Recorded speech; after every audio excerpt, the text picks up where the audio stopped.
This is a house that I own in Detroit, Michigan, and it's a rental that I have, and it's been very good for us since 2010 when we bought it for like probably 15,000. I don't remember specifically, but I happen to be renting it this time around for $1,525 a month. But I had to pay a price to get a renter for that much money, and it means that I'm working with Detroit Housing Commission. They are very slow, but they always pay the rent every month. Like I'm not going to see my first check until probably October. I don't know. In this video today, I have a few things. I had one of my followers ask me, should he, as an investor, buy 2 or 3 bedroom houses? And I have tenants talk to me about their vouchers and them being a 2-bedroom voucher, but wanting to rent a 3-bedroom house. So I'm going to answer both those questions. But first of all, I'm going to tell you who I am. I am Monique Burns. My husband and I have been buying houses in Detroit since we bought this one. And we bought them and we've had renters in them. But then other investors saw how well it was going for us and said, can you help us? So we bought more houses that we sold to investors.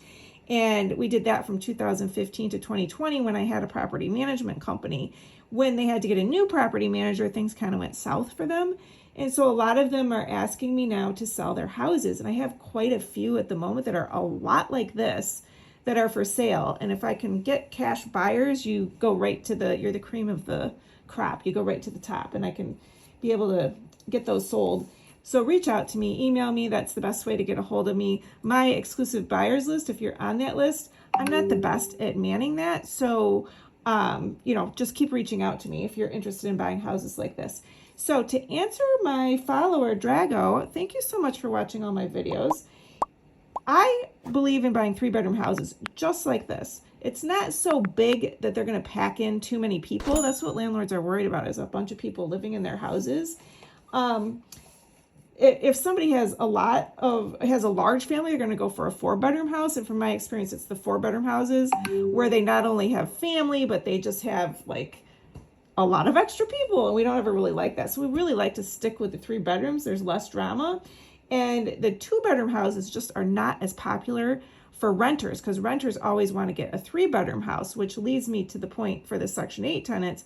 A lot of Section 8 tenants, they're all told by their caseworker, well, you can rent a 3-bedroom house, even though you only have a 2-bedroom voucher, if the rent price is right.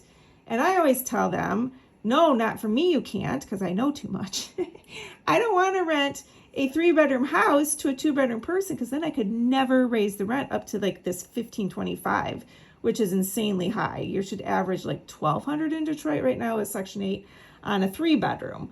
That's what our going rate is right now. And to buy the house is around 80,000-ish. And the insurance all kind of went up. It's like $700-800 a month. Taxes are around $1,200 to $1,500. Not a month, I'm sorry. Insurance is a year. Taxes around $1,200 to $1,500 a year. So it's still a really great investment. And this is one of my favorite houses, this basement right here. It's got these multiple rooms. So I have no problem renting this. And, if they put in an extra body or two, I'm not the Section 8 police. I'm sorry to my Section 8 people that work there that listen. I'm sorry. But I don't stress about that. As long as it's not like running a hotel, which is what Drago was worried about. So thanks for watching. I love your questions.